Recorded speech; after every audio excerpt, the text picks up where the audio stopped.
Hey,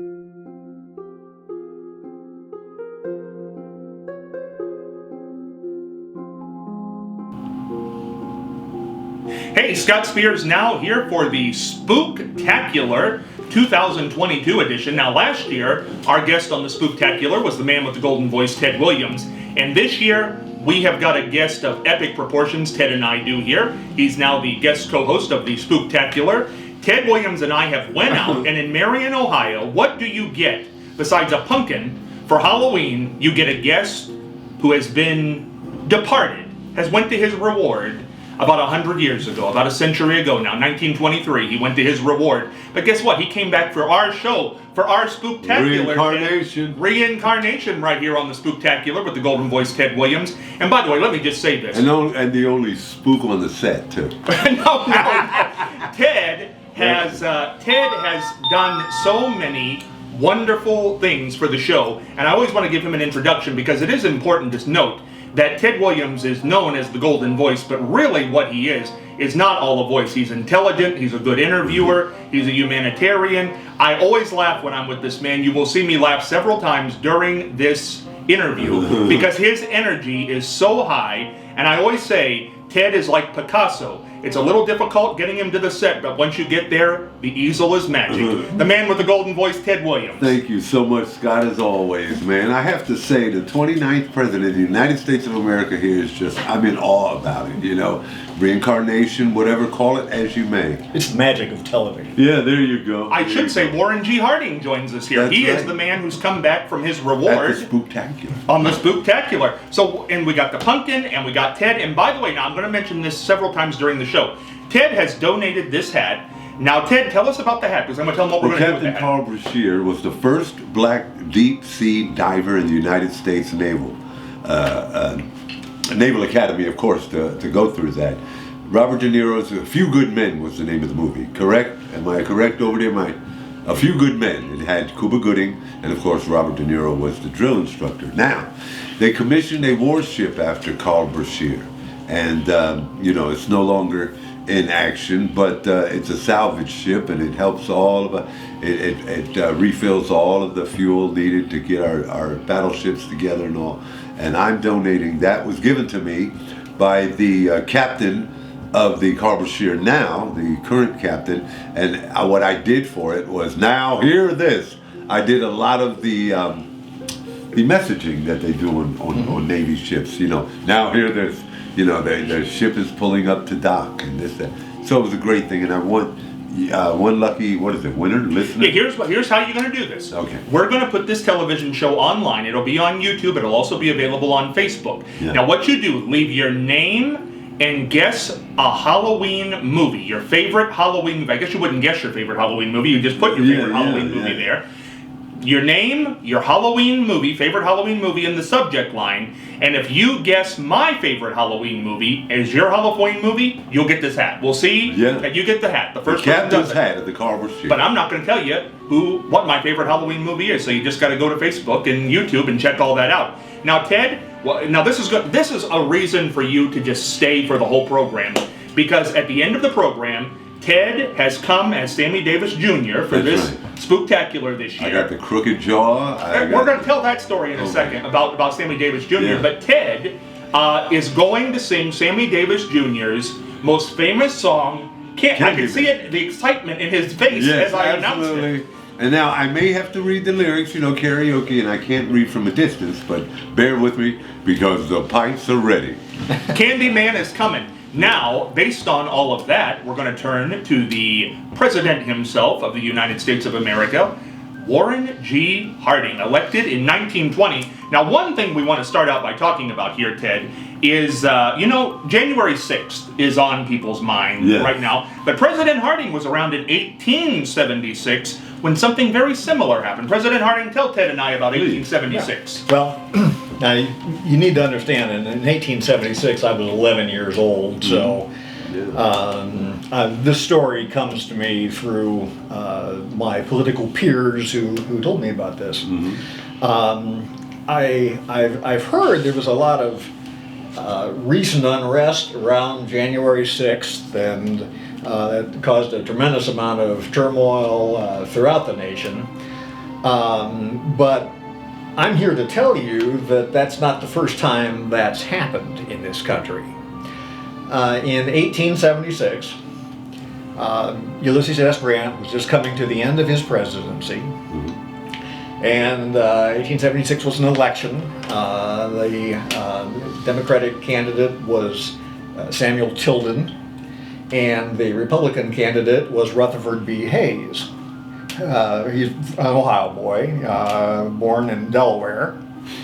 And it was an extremely close election. It was neck and neck throughout. And when the election was complete, on election day, and they had counted the ballots and figuring out who the electors are going to be and getting ready for the Electoral College, turns out that Rutherford B. Hayes won by 1 electoral vote.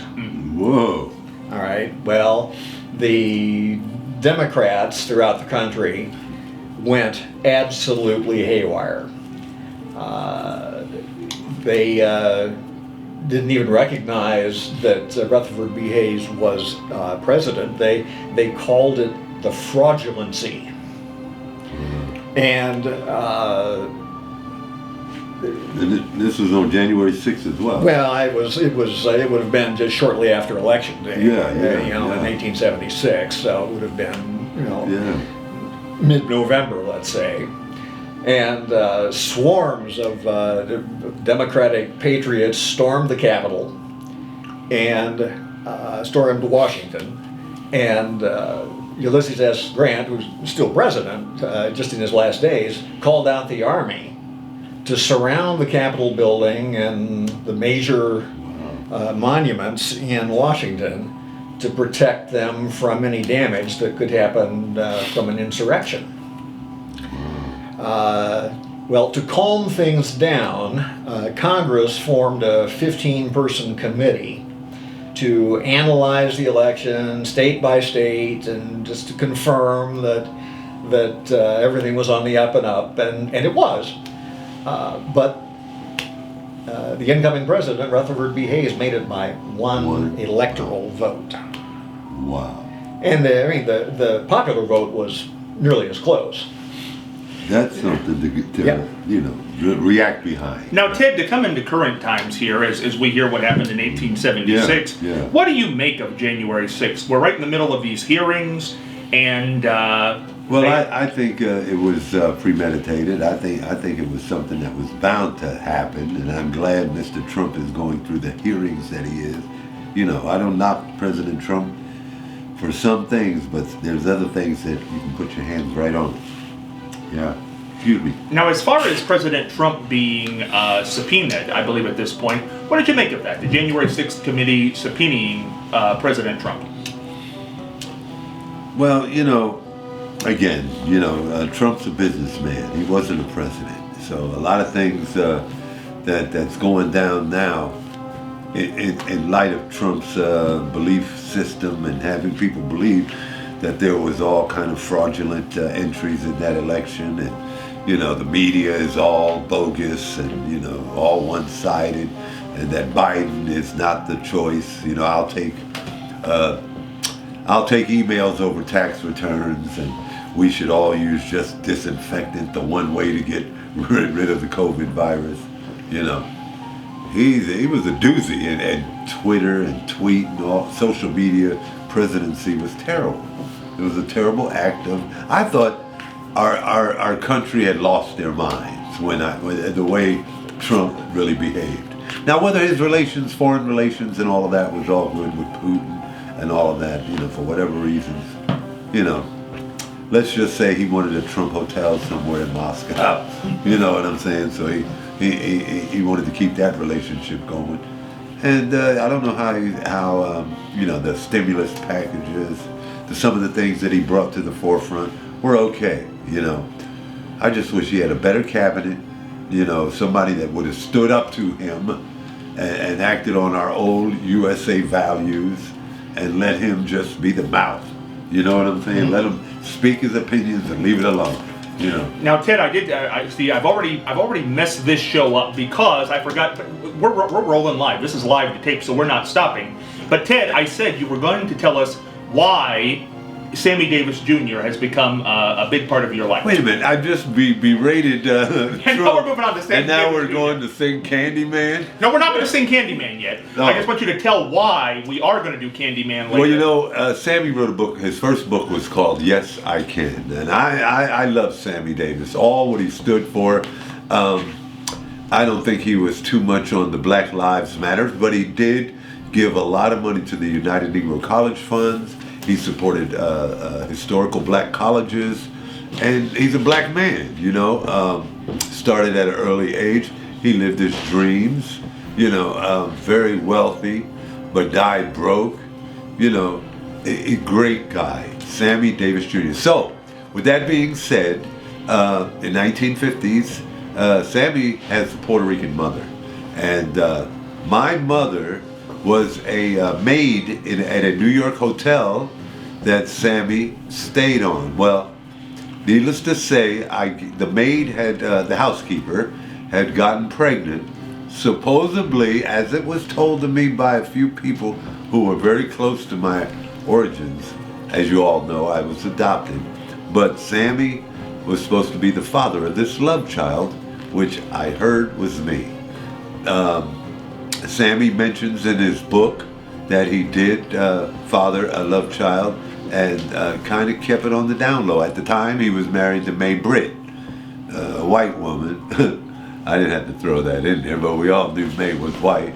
But it was something that was unheard of. It wasn't a long lasting, but he certainly didn't need a scandal of that nature that he impregnated some you know, housemaid, so to speak. Not housemaid, a hotel maid. So he paid her a lot of money to keep it on the down low, and I was adopted into this family because my mom, Julia M. Williams, adopted me, and I couldn't have had a better life. My father flew airline. He flew for Eastern Airlines. He was a pilot. And my mother was an educator at the City of New York Board of Education. She was a teacher. She taught 2nd through 6th grade students. All the students became junkies in the borough of Brooklyn. That was a joke there. My family knows what I'm talking about. I want to say that I thought for a long time that Sammy Davis Jr. was my mother. Everywhere I go, you look like Sammy Davis Jr. You look like, every time I got my hair cut. Then it went to Jerry Lewis. I can't say the same about Jerry. But then Frankenstein and quite a few others. You know, my drill sergeant, you want to hear something funny? Go right ahead. My drill sergeant in basic training said I look like Frankenberry. The cereal man. The cereal guy. My goodness, Frankenberry. He woke up one morning in formation. We were all standing, and he said, "Come here, meat." And he stood eye to eye with me and said, "You remind me of something my daughter eats in the morning." And he came the next day in formation and brought the box of Frankenberry cereal. When he called me Frankenberry, I answered to it. All the way up into my 6th week of basic training, I hated the man. I really did. But it was okay, you know, for a while. And then my platoon, the fellas in my platoon thought they could get away with it. Needless to say, there were a lot of bump and grind, so to speak.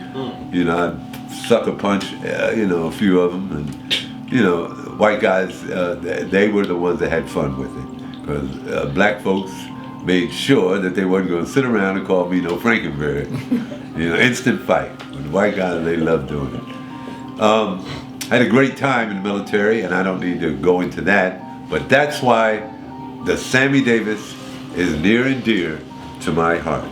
I'm going to sing that. Oh, this is going to be big. Now, President Harding, do you understand that on the set here, we might have the illegitimate love child of Sammy Davis Jr.? I'm astounded. I tell you what, you don't even get that on TMZ. There's only the Scott Spears show here.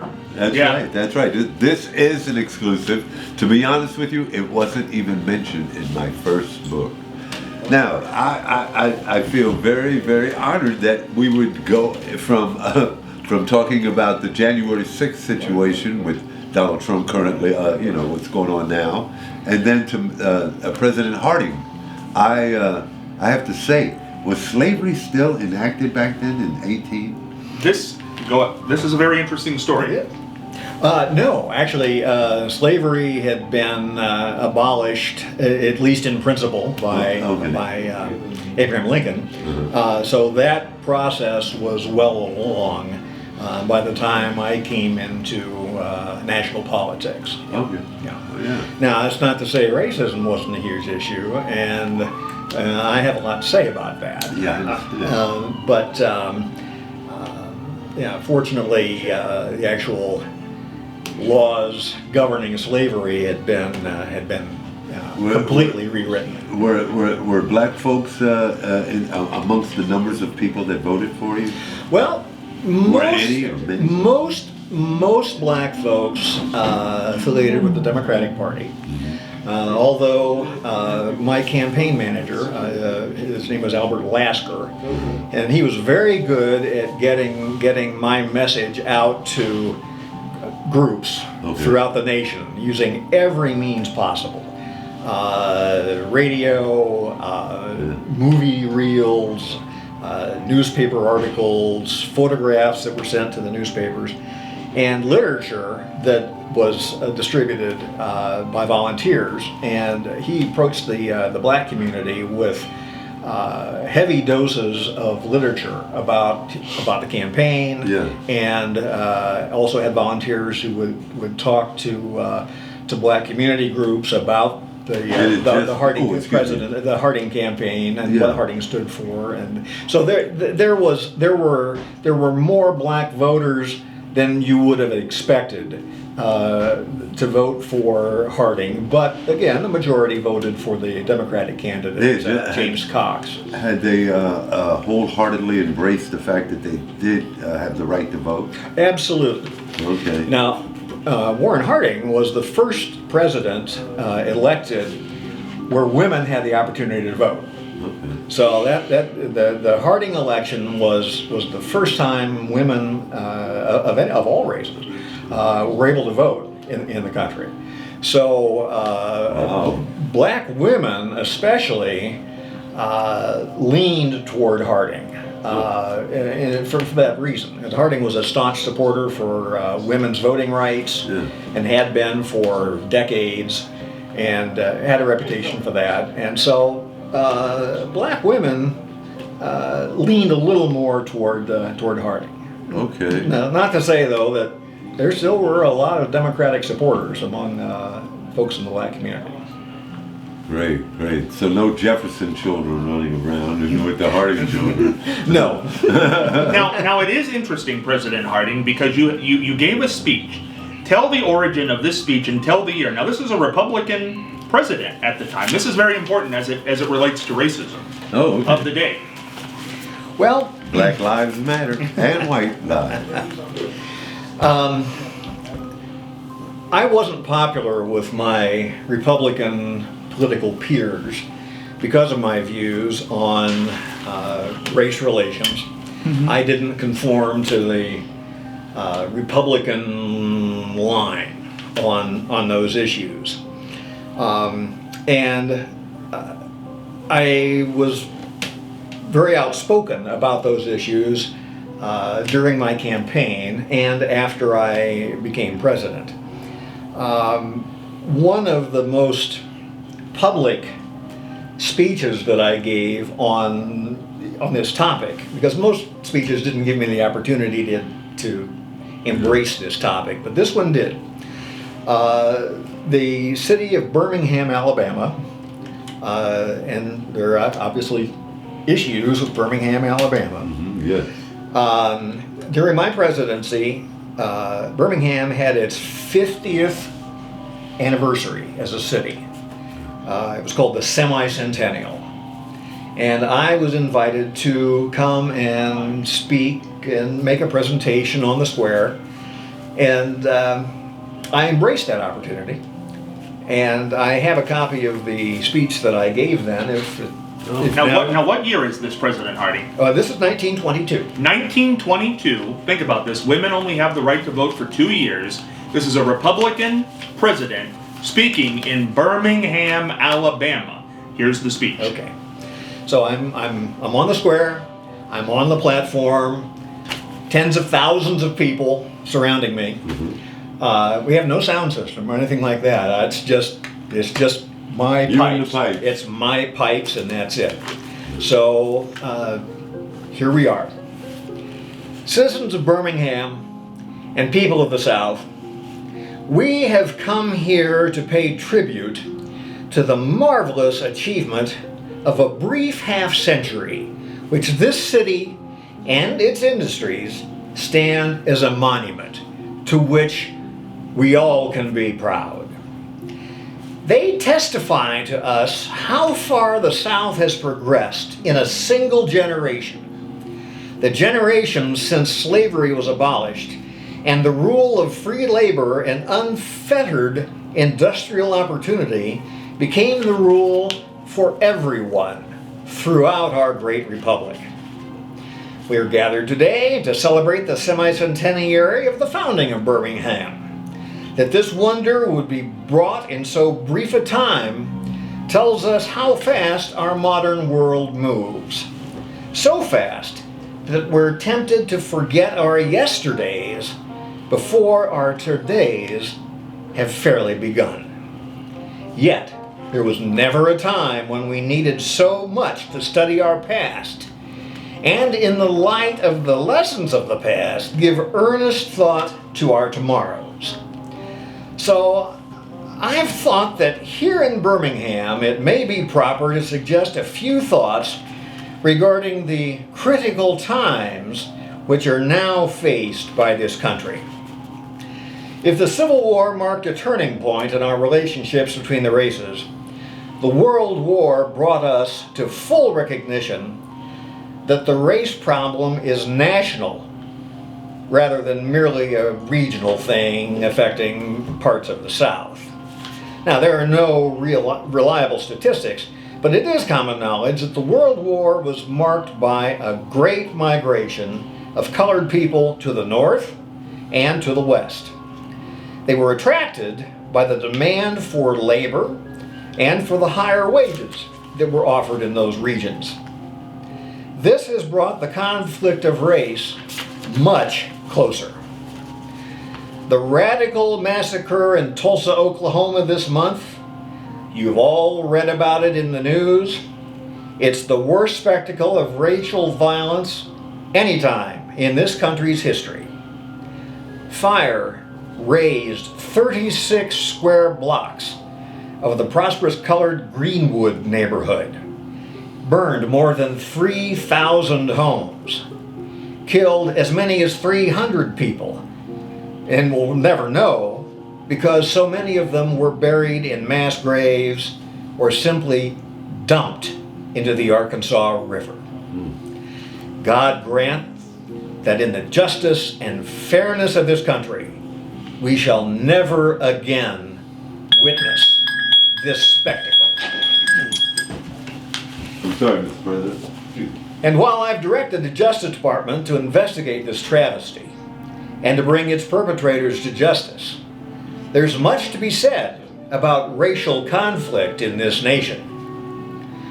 One of the great difficulties of popular government is that citizenship expects government to do what the citizens ought to do for themselves.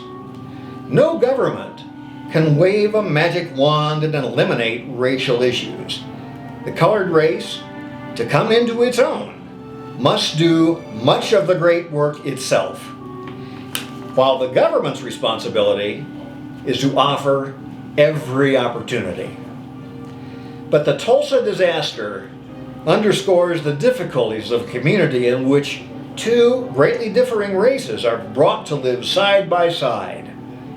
We must seek a larger charity on both sides, a beginning of a better understanding, and in the light of that better understanding, perhaps we shall be able to consider this problem together as a nation, as a problem of all sections, of both races, in whose solution the best intelligence of both must be enlisted. We must realize that our race problem here in the United States is only a piece of a race issue that the entire world confronts. Surely, we shall gain nothing by blinking away the facts, by refusing to give thought to them. That's not the American way of approaching these kinds of issues. In one way, the World War worsened elements of the problem. Thousands of black men serving their country just as patriotically as did the white men were transported overseas and experienced the life of countries where their color aroused far less antagonism than it does here. And that's why so many wish to continue to live there. A black soldier told me that the war brought his race the first real conception of citizenship, the first full realization that the flag was their flag to fight for, their flag to be protected by them, and also to protect them. He was sure that the opportunity to learn what patriotism meant was a real opportunity to his race.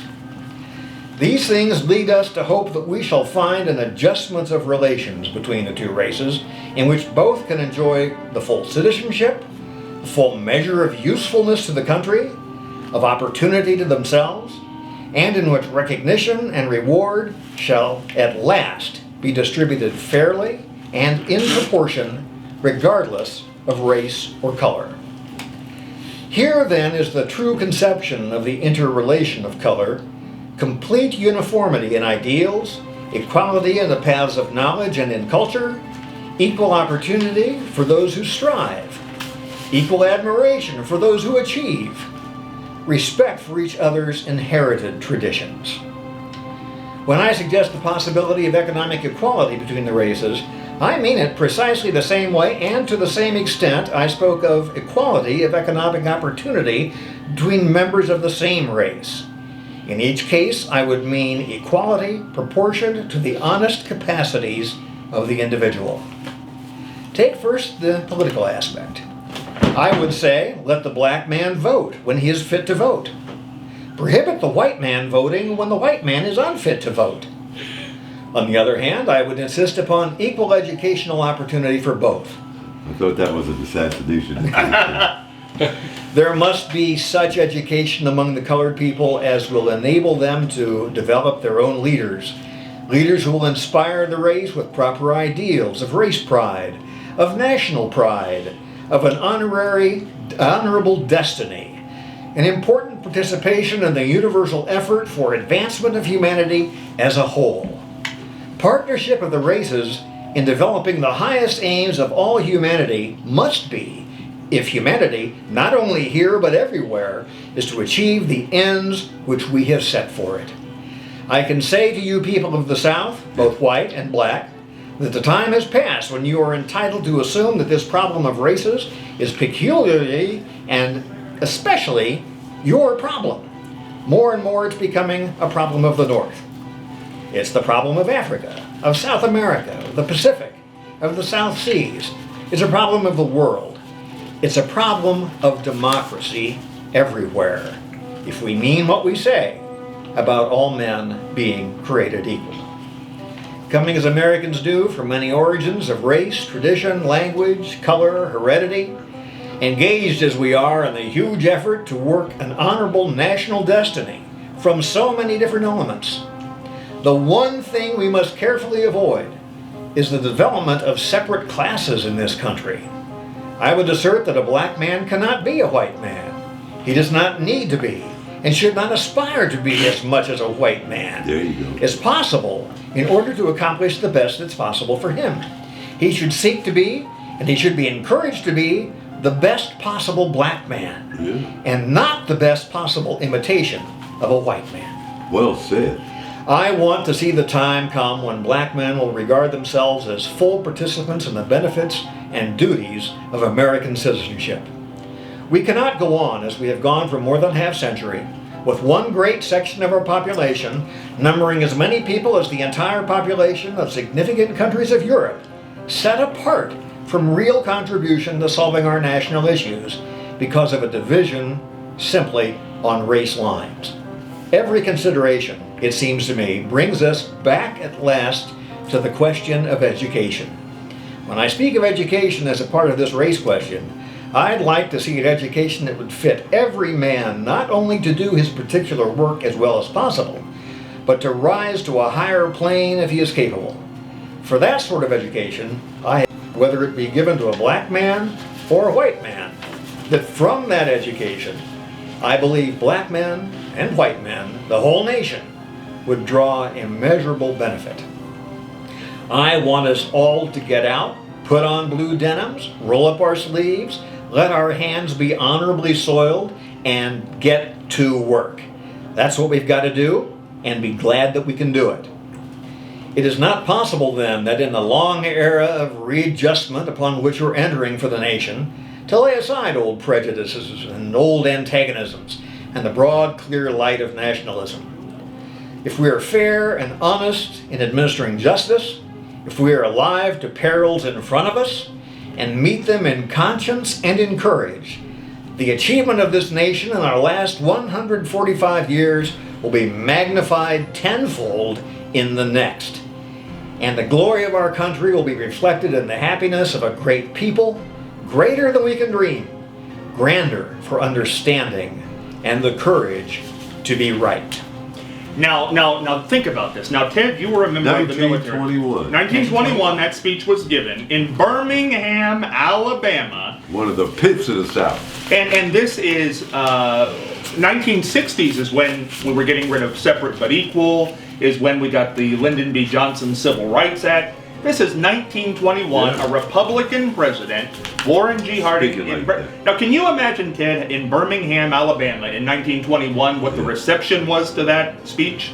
Oh, it was truly, I would think, mixed in terms of white America down there, white South, Confederacy still booming, Confederacy in its rare form, to embrace the equality situation that Mr. Harding was talking about amongst all races, but particularly the black and white. Now, what I found also real fashionable with his speech was that, and I'm not picking apart, but is that he went from colored to black and white. In the beginning, it was colored. And, you know, for many years, my father was deemed Negro, you know, but black certainly wasn't the one. We embraced African American before black. So, President Harding, if I was back there, I would have definitely voted for you on that equality. But Birmingham had so many situations thereafter your presidency or your speech in 1920. I mean, even the Martin Luther 1960 civil rights era went through hell in Birmingham. You know, the strikes and all of those not fair housing for blacks and all. So that was ahead of its time, needless to say. Now, President Harding, do we know what the reaction was from all the people who were there? Well, among the most of the whites and certainly the Republicans, if you listen carefully, you could hear the dull thud. Yeah. And you were a Republican. Yes, and I didn't toe the party line. This was not the philosophy of the Republican Party, and I took a tremendous amount of heat for it. Fortunately, this was a speech I gave after I was elected president, but nonetheless, even during the campaign, I was very vocal about my opinion on race issues in the country. But this Birmingham opportunity gave me the platform to really open up on the issue. Ohio probably had a little bit of Birmingham in its. In 1921, I would say so. Yeah. You know, this is an interesting point because Ted and I have talked several times. There is a station right here in Marion, Ohio, in 2022 that is airing the old Amos and Andy radio shows. Yes, sir, Mr. Boss. You know. Well, and that's from the when did they start? 30s, 40s? Yeah, 30s. 40s. Yeah, 1930. Now, Ted, once again, just to clear this up, why is that offensive to air that program in 2022 for people who just say, well, we're airing it because it's a part of history and people want to hear it and blah blah blah. That's the blackface era, you know. All of your what do they call that? You know, all the show people. It's just that blacks have progressed so far away from that we don't want to be reminded, or at least some black folks don't want to be reminded of it. Sure, it's historical. It has a lot of food in that vein because, you know, blacks weren't on TV or whatever. But just yes, the boss, I do. You know, Rochester with Jack Benny still makes me laugh. But then I looked back at it, I was like, well, Jack knew what he was doing. You know, a lot of Amos and Andy, not so much Rochester, but a little bit. Because Rochester with Jack Benny, Rochester was always the smartest one in the room. Yeah. He was smarter than Jack Benny. Yeah. The problem with Amos and Andy is they're using that vernacular that you have impersonated there. Mm-hmm. Now tell people, as an African American person, what does that vernacular mean? What is that supposed to be in representation of? Because two white guys were doing the voices of Amos and Andy on radio. Yeah, it was just synonymous, you know, with being dumb, shiftless, lazy, ignorant. You know, just had that little, yes, the boss. You know, I just hated that. Who was that brought that to light just recently? Oh, Samuel L. Jackson in Django. You know, that was another one of, yes, the boss.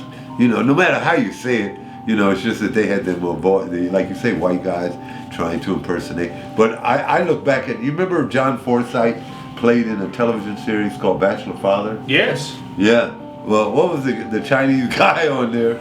You know, his character was another one of those stereotypes of Chinese people. And then you had the Lone Ranger with Tonto, you know.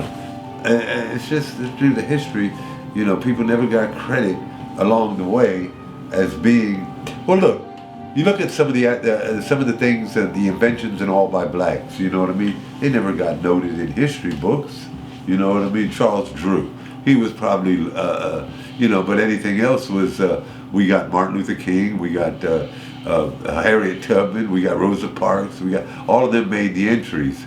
But, you know, there's the man that invented the traffic light, black man, you know? You know, the kids don't know about that. I told a kid that the other day. They Googled it on me. Let me find out for real. You know, that kind of thing. And speaking of Harriet Tubman, I'm going to let you in on a little secret. I have a picture with Harriet Tubman. Ken met with Harriet Tubman. Yeah, listen, we Now got think about President Harding. Let me show you something here. Here. Let me go here. Oh, please let me still have it. What is this thing you have in your hand with pictures on it? Oh, this is a telephone, sir. Let's see if this is a telephone. It's called a cell phone.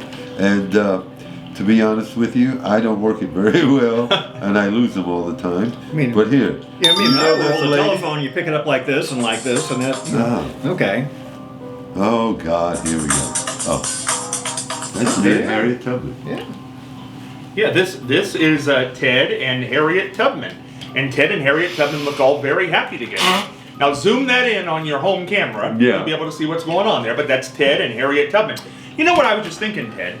We have President Harding here on the set, who is the only president from Marion up to this point, 1920 to 1923, passed away in 1923. And Ted announced he was running for president on my show back in 2015, and also running for governor back in 2021. Yeah. So, you know, we have a lot of political heavyweights on the set This is today. very interesting. And what is your middle name? I never got a chance to Well, ask you that. my middle name, I go by Warren G. Warren G. Nobody asked what's the G. Yeah. Well, it's because it's a difficult name. No, I'll tell you why I asked Yeah. is that there's a rapper out here named Warren G. Ah. Yeah, Warren G's on the West Coast. You remember him with Dr. Dre and Snoop, NWA, Niggers with Attitudes. They were all there. Well, that's the name of the We'll group. get bleeped on that one, but that's okay. I'm sorry. That was the name of a group back in the early 80s, late 70s. Dr. Dre, Ice Cube, and Eazy-E formed a group called NWA. And it was known by Warner Brothers Records that was the distributor of their music. Time Warner and all. And their name was Niggas with Attitudes, you know. Now, if you'd said Pontiac, that was another thing. I found out what that meant the other day. Did you? Yeah. Well, we'll save that for after the program. Yeah. Now, so Warren G, which is where that Yeah, story Warren started. G. Yeah, that's why. Well, the G stands for Gamaliel. Gamaliel. Gamaliel. Okay. All right, and Got a little Hispanic in you. well, not so much. It's a biblical name that goes Gahelio. way On Telemundo. way back. Well, it may be there too, but anyway, I was named after my great uncle Warren Gamaliel Bancroft, on my mother's side of the family. Now, my mother wanted me to be named Winfield. Of course, I wasn't, but Dave Winfield played for the Yankees. she wanted me to be Winfield, and even growing up, she always called me Winnie. But the name Gamaliel comes out of the Bible, comes out of the Book of Acts, chapter 5. Okay. And in the Book of Acts, at that point, there's a rabbi of the Sanhedrin sect, and his name is Gamaliel. And he's known for bringing calm to his people.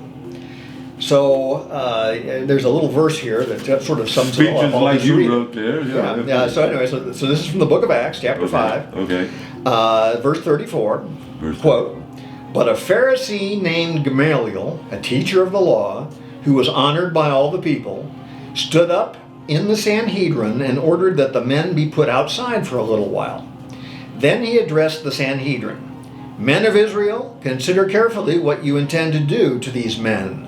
I advise you, leave these men alone. Let them go. For if their purpose or activity is of human origin, it will fail. But if it is from God, you will not be able to stop these men. You will only find yourselves fighting against God.'" So these were followers of Jesus that were in a group, and the Sanhedrin Jewish people were very upset by this, and they were ready to run them out of town. And Gamaliel calmed them down, said if Jesus and his followers are truly from God, nobody's going to be able to stop them. You know. So anyway, that's the story behind the name. A good middle name to have. Yeah. Now, Ted. Let me ask you: would it be safe to say that Gamaliel had some chutzpah? Absolutely. Now, Ted, I was just thinking, with your golden voice, Yeah. how would you have introduced Warren Gamaliel Harding if you had been presenting him at a speech, let's say at the Republican convention in 1920? Ladies and gentlemen, Republican Party, please welcome to the podium the one, the only, Warren G. President of the United States, please welcome Warren G. Harding. Oh my, and thunderous applause, just at your voice. Let me tell you, I got a good a gig coming up. You ready for this? You ready? It's being said right now. I have a job bringing out the greatest comedian ever on this side of the Mississippi, from right here in Yellow Springs, Ohio. David Chappelle will be here in Columbus, Ohio on the 31st of December, and so will I on the same stage to introduce David Chappelle. New Year's Eve. New Year's Eve at the Shop. My word. Yes, I will be bringing out. There's going to be a whole lot of radio stations that are running ads on there. They're running spots currently that probably would have felt that they were entitled to or should have been asked to bring that man out. They're giving away tickets. They're doing everything to promote this show. But I, the man with the God-given golden voice, is going to bring out the funniest man ever. And I spoke to him the other day. I just did a commercial for him Friday over at Sonic Studios in Grove City, and Ohio. And Dave was on the other line. And I was doing for his podcast, which is called Midnight Miracle. It's a Luminary. It's on Luminary, and it's an Apple podcast. If you get a chance, load it up. He's with Talib Kweli, and he's with I forget the other guy's name. Anyway, great podcast. They said, Ted, hold on. we got a surprise for you. And lo and behold, unbeknownst to me, Dave is in the other side, in California, Napa County, and he's on the other side and said to me, man, that's just the way I wanted it. How you doing, Ted? And I just couldn't believe it. I don't know if you're familiar with the thought that I always tell people, meeting Matt Lauer brought the female out in me. Dave brought the female out in me bigger than what, because my friends of mine that were right there with me while I was talking to him said that I instantly became a fan instead of a man to man. I mean, I got like a girl. That's how it was. You have a crush on Dave Chappelle. Yes, I have a man crush on Dave. Well, that's fine. Chappelle. This is the 2022s. Yeah, there you go. Yeah, I mean, I don't mind that President at all. Harding was President like, Harding, you right? faggot. Oh my Excuse goodness. me. There's another bleep. But here's the thing. So you're going to introduce Dave Chappelle at the Schottenstein Center. Yes. New Year's Eve. And you're going to get me some tickets. Yes, I will. We'll see. Now, I don't know about an interview or anything. But No, tickets are fine. Yeah. Now, Ted, give us And a I'm little... announcing this for the first time on any social media. Even you might be able to go to Ted Williams on Facebook and see the taped version of what I was doing. Because, matter of fact, You got it? I got the spot. Oh, here, listen, this is going to be big, President Harding. Are you excited? I am. This is unbelievable. I'm tingling. Now, we're going to hear a spot That is currently running. And this is currently running on radio stations all over this state. Yeah. Because Dave Chappelle is going to play the Schottenstein Center on New Year's Eve. He's going to ring in 2023, and the introduction is going to come from Golden Voice himself. That's right. Ted that's Williams, right. you're not going to want to miss say this. it if I didn't mean For it. Love Norma, tickets are probably flying off the shelf right now. This is the official copy of the commercial that I'm doing for his Luminary podcast. Ironically, they've written this in the fashion of a radio program. Here we go. Here we go. And I gotta take my glasses off. This is big.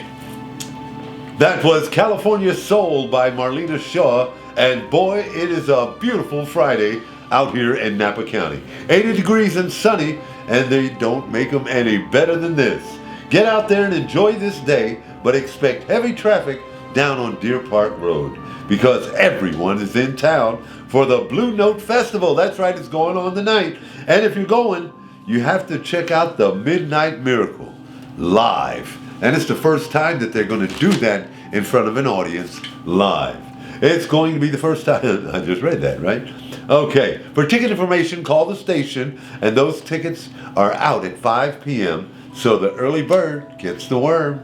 And after the Midnight Miracle, don't forget Robert Glasper and Dave Chappelle are headlining the festival right here. It is sold out right now. But if you stay tuned, we've got some tickets to give away every hour on the hour, so make sure you listen and win. And if you win, it's going to be a miracle. Welcome back. I'm Ted Williams, the guy with the golden pipes. And boy, oh boy, that last one was a doozy. It sure sounds like Amir, his mind is expanding. Hang in there, little buddy. It's 79 degrees at 3:24 p.m. And the rest goes on. Now, Ted, let's do a little I'll thing leave it here alone. before we get to Halloween. Yeah. Let's say it's New Year's Eve. Yeah. You're at the Schottenstein Center. Yeah. You're in the wing. Okay. How many does it seat? I would think the shot is what, 15, 16,000? 15. Yeah, it's 1,000. Okay. Yeah. Well over 10,000 people there. Yeah. It's Yeah. big. It's New Year's Eve. It's a raucous crowd. Yeah. Dave Chappelle's getting ready to come out. Yeah. What are you going to say to that crowd? How are you going Ladies and gentlemen, I'm Ted Williams, the man with the golden voice. But here is the man with the golden jokes. Give a 614 Capital City welcome to the man who will make you laugh your ass off, my man and yours, David Chappelle, baby. And you'll collect thousands of dollars for that. Yeah, I'm hoping, Dave, if you're watching this by any chance, I'm hoping you take me on the road with you to be your Michael Buffer. Oh, wouldn't that be something? If you were there, that's like a double header. Yeah. That's Yeah, right. that'd be good. Now, Ted, I want you to tell us what Halloween was like when you were a kid. But President Harding, now here, this is Oh, what... it's President Harding's right. Halloween. Exactly. So, President Harding, did you have these pumpkins back when you were a child? Oh, absolutely. Ted, hold this. It's heavy. Huh? But, Oh. okay. But hold, so you get back in the chair because we don't want you to sit out of the Oh, it's shot. like my balls. No. Oh, pumpkin's a major part of Halloween. Are they as big as your balls? Oh yeah. Oh, there we go. Pumpkins and balls. I'm just teasing. Come on. I'm sorry. The president's going to have the Secret Service over here. Yank you away. Yeah. President Harding, Pumpkin. Halloween like in the 1920s. Well, I'm gonna go back to what Halloween was like in the 1870s when I was a kid. Yes. You know, and you've got to understand that trick or treat is a kind of a modern phenomenon. Yeah. Because when I was a kid, it was strictly about the tricks. That's it. Treats, no treats. A lot of women. So there was a lot of tricks, and I had actually I had earned the nickname the Little Devil in Blooming Grove and later in Caledonia because of some of the Caledonia. I'm laughing. Ted was at Christmas in Caledonia Yeah. this past year. Yeah, Right, I right. was. And anyway, on Halloween, of course, all the ornery kids came out of the woodwork and were doing evil things. Some of the ones that I recall, we'd take a rope and string it across the sidewalk in town, so that when folks were walking down the sidewalk at night, they'd trip and fall, and Oh my. kids would be back in the bushes, and we'd go. Okay. Oh my. Or some I people. thought you were going to say, hey, we hang nooses. Yeah, it was fashionable to have furniture on the front porch and have a couple rockers or saying things. And we'd get a ladder and take all the front porch furniture and put it up on the roof of the front porch and run away and hide in the bushes and wait for the adults to come out. President Harding was a regular devil, wasn't he? And, That's fun. Soap windows, especially the windows of the principal of school. Oh. So we had a long trail Even of if those you kinds get of the candy, you would of those still- kinds of things. There's no candy. No candy in those days. There's no candy. Oh, okay. No. You might, if you went into the store, you might be able to buy a little black licorice or some Mary Jane taffies that were wrapped up, or Whorehound drops. Oh, I hated those. Yeah, what were No those? rock candy? Yeah, little cinnamon discs. That's Oh. it. That's it. And there was wasn't much candy. And well, Yeah. I mean, nobody had any money. We didn't have any money Oh, for that okay, kind of okay. stuff. Just tricks in those days. You just the tricks were free though. It's very interesting that President Harding was kind of a rascal in those days, nicknamed the Little Devil. Was that right? My goodness gracious! In Caledonia, now Ted and I spent Christmas in Caledonia Yeah, last year. yeah. President Harding's boyhood home is in Caledonia. There's a plaque there. Lots of We- trains running. We didn't get down there at that time to see the president's home. We should have done that. Yeah. But now, Ted, when you were a child, what years would this have been, and what were your Halloweens? Late 50s, early 60s and everything. And You soap anybody's windows?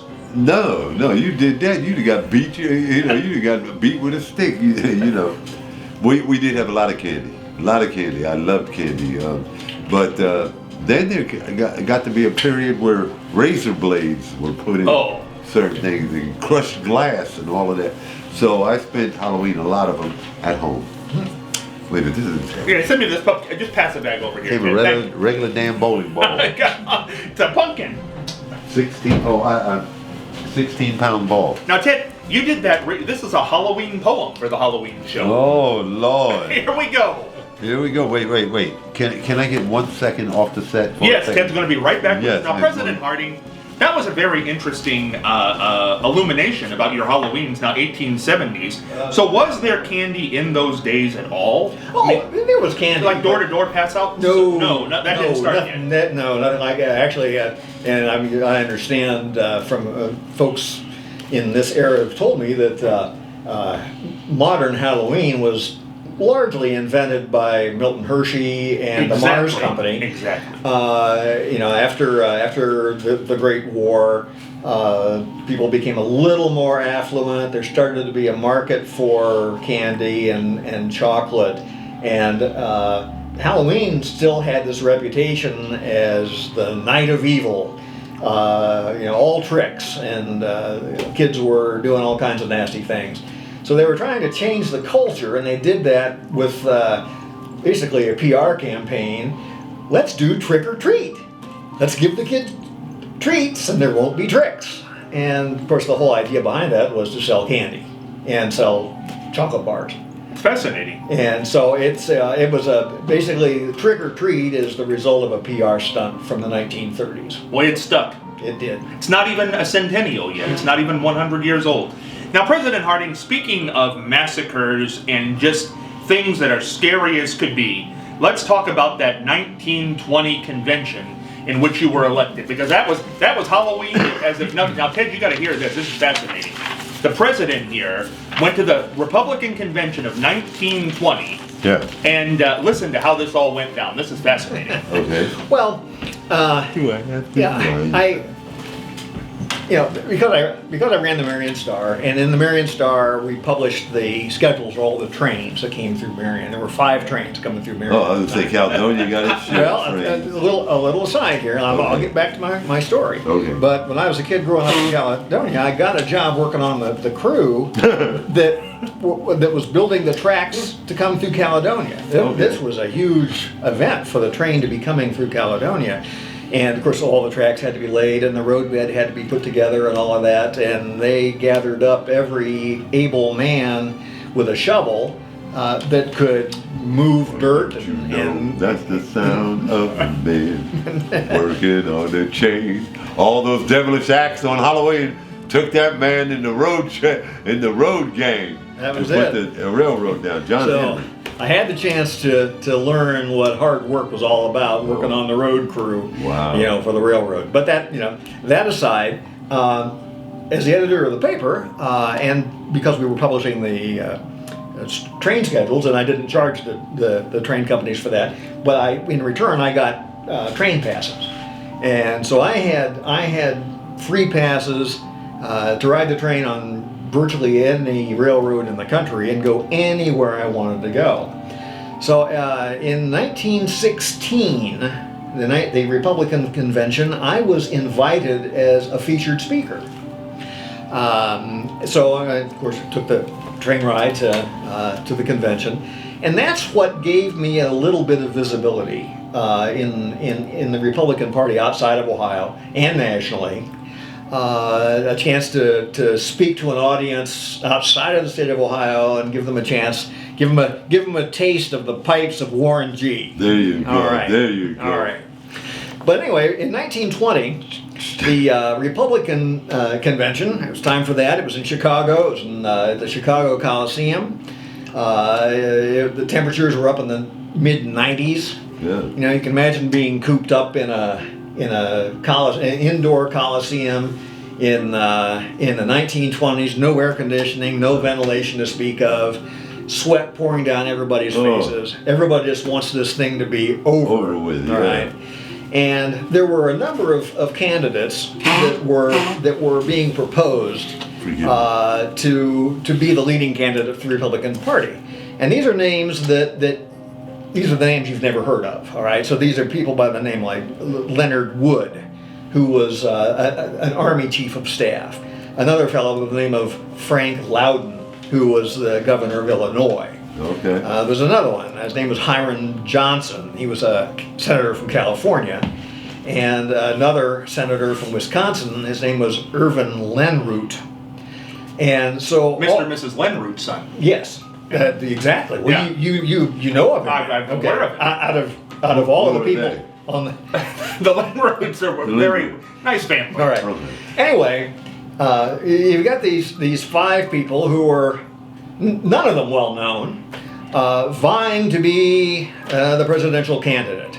So the way the voting was conducted. It was basically called a bishop's ballot, which is where you keep voting until somebody gets a majority.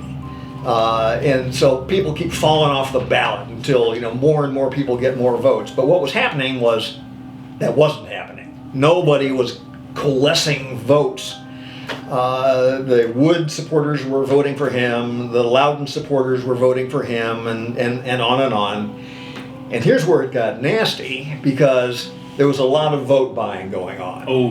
Where the party bosses came in, opened their wallets, and they're saying, okay, vote for Johnson. Here's a 20. Payola. Vote for Loudon.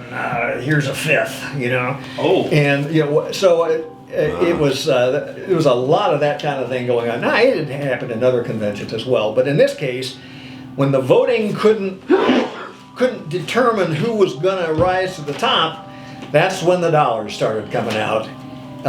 And you know what? That didn't work either. They still couldn't majority vote for anybody. And that's when, that's when the smoke-filled room things started going on. And that's when the party bosses started saying, we've got 5 guys that are here. They're all losers. Nothing's going to happen. We got to come up with something else. So that's when they started talking about dark horses. Okay, these are the dark horse candidates. The candidate that nobody's ever heard of, that comes out of nowhere, and that's when the name of Warren G. Harding started to crop up. Now, there are probably some reasons for that. I had staked my career on not making enemies, being a fairly amiable guy, level-headed. Had a lot of friends, and at this time I was in the Senate. I was serving my 2nd term in the U.S. Senate. Made a lot of friends in the Senate, and had also, because I had the train passes, traveled the country giving speeches as a part of the Chautauqua movement, giving speeches, not necessarily political speeches, but just speeches on topics of the day. One of my favorite topics was Alexander Hamilton. And so I got invited places to speak to large groups about Alexander Hamilton. And of course, we're talking the 1920s when there wasn't much to do, so people went to listen to those kinds of things. But anyway, the roaring 20s. So, the 20s got roaring after I got to be president. Yeah. You understand? Okay. So, ask me about the White House China. I'll tell you a little something about that. Oh, that's another Lord. story. But anyway, the name Warren Harding came up, and I had the opportunity to give some speeches. And people were saying, okay, I've heard of him, or seems like a nice guy. Sounds like a president. He walks and talks like a president. He's not saying stupid things. And lo and behold, they had another ballot. They had 9 ballots up to this point where you vote, nobody won. You vote, nobody won. There was no majority. You vote, nobody won. I went through this 9 times. On the 10th ballot, I was nominated, and what I got was the majority plus 1. Okay, by 1 vote. I got, out of 940 delegates that were there at the Chicago Convention, 471 voted for Harding, and by that 1 vote, I was nominated to be the candidate. Turned the whole thing upside down. Isn't that something? Now, what did you get? Hey, listen, I got this to give away. You ready? Oh, another giveaway here. Let me give away. It is the Cleveland Cavaliers Nike version of a team shirt, so to speak. It was given to me in Cleveland, Ohio. I was going to say Cleveland, Kentucky. Cleveland, Ohio, by the Thank you. The sports arena. When all of this first happened, I had them along with Kraft Mac and Cheese offers that paid $150,000 a year for the season to say, ladies and gentlemen, here's your Cleveland Cavaliers. Starting at guard, that kind of thing. LeBron had just left. He went to Miami the year before. And I guess Cleveland felt like they wanted to be put on the map like Columbus had just been put on the map by having a child prodigy, a child of its own, given the name, the man with the God-given golden voice. So they wanted to lend a helping hand to. I personally thought that if I would have made $135,000 a year and not even having 30 days clean, I would have said, here's your Cleveland Cavaliers, passing my crack pipe. Oh, so it was too much money for you too soon. Yeah. After being inebriated. Yeah. Yeah. Because when when Kraft Mac and Cheese gave me 20,000 cash dollars in my hand within a week of that viral video, that Dr. Phil, I went on the Dr. Phil show and told Dr. Phil, while the cameras were rolling, that with that 20 grand, that kilos of cocaine costed only $13,000, which would have left me $7,000 left. I would have bought a kilo of cocaine, a nice room for a weekend, and about 30 women, President Harding, in which I would have invited you since you were tricking on Trick or Treat. We'd have had a great time together. That's what I was going to do. And you know what Dr. Phil said? Here's my Dr. Phil impression. Ted, that's not the thing I want you to do. I want you to use your money and your gift for better things. I said, Dr. Phil, I don't know how long all of this notoriety, popularity, fame, or whatever's going to last. It lasted longer than what I thought, but Dr. Phil was right.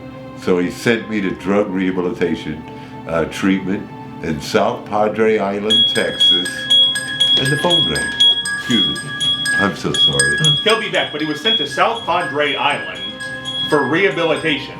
Yeah. So it's kind of interesting that would happen in that particular day. Now, President Harding, one thing we have not covered here today is the election of 1920. Now, election of 1920. Still on the air, right? And Ted will be right back here in a moment. Yeah. Ted's coming in. I just have to say, I got a new girlfriend, by the way. We're not highly serious, but we're getting there. Her name is Kim. Kim? Yes. I want you to say hi to President Harding, first of all. He is the reincarnation of President Harding, who in 1921 was our president. And he gave a speech down in Birmingham, Alabama. So that's who I'm on the air with, along with Scott Spears, Terry, right? Sean, wrong engineer. All right, well, hello, President Harding. How do you do? It's a pleasure to meet you, Kim. You as well. And there's Sean. Hi, how you doing? And here is the host of the program, Mr. Scott Spears. Hi, Kim, good to talk with you. There we go. Good to hear from you. So you just went on Facebook Live, and here's Brandon.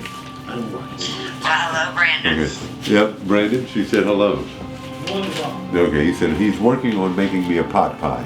Oh, So there's food coming. That's what that was. yeah, that's what it is. Listen, let me say something. I right now on camera, right now, Kimberly, I want everybody to know that you are my girlfriend, and there's a lot of things we're working through, but trying to make them longer and lasting. As Kathy and I have been together for 32 years, I think I've got another 32 years left in me. What do you think, President? I think so.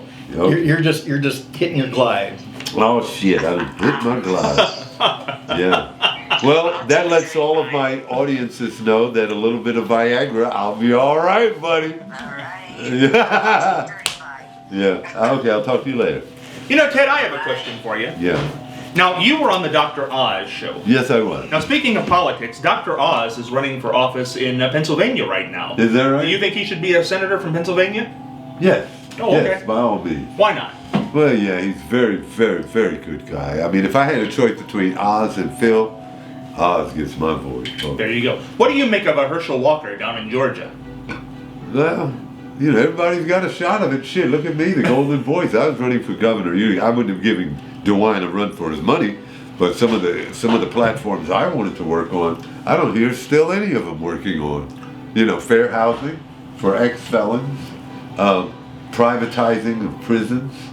You know, giving. How do you feel about what is that, Caledonia? How would you feel if they opened up a prison in Caledonia? As in, start a new prison? in Yeah, California? and you know.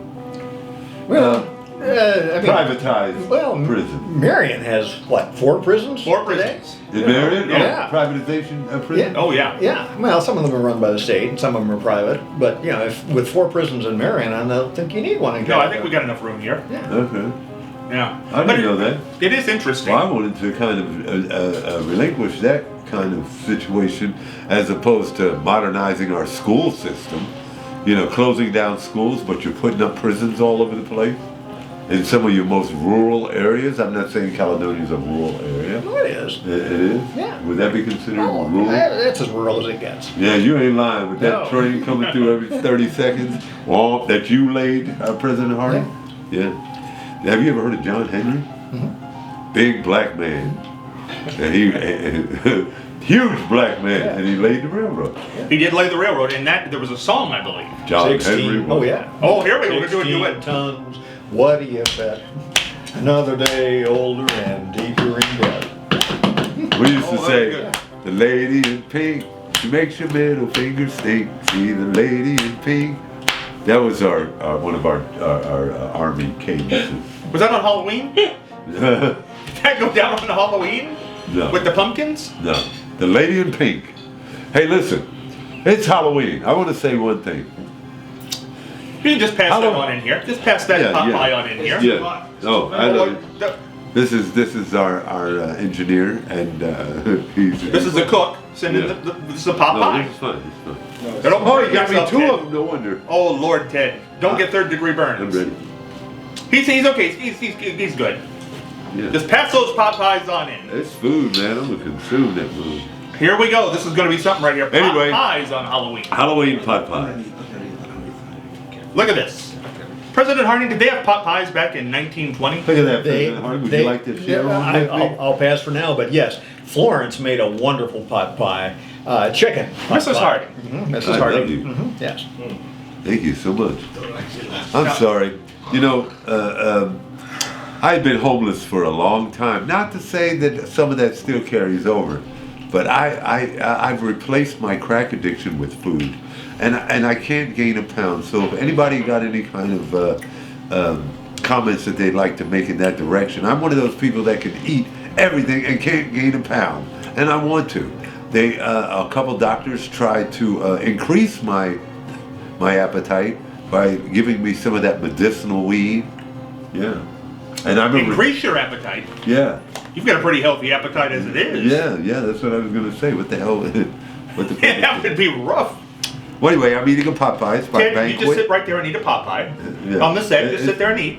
Can But I- President Harding's going to tell us a story. Okay, tell us a story. Tell us a story about the 1920 election, when it Yeah. came to election day, that you were elected president Yeah. of the United States, and Ted's going to eat a banquet pot pie while this goes on. Well, I'll go off in just a slight tangent, and then I'll get back Yes. to the story. While you're bulking up with pot pies, my youthful figure, I Thank owe you. to Florence Harding waffles. Now, I feel about Florence's waffles the way you do about pot pies. I love pot pie. You know, so I'd eat the first 9 of them. I just eat plain.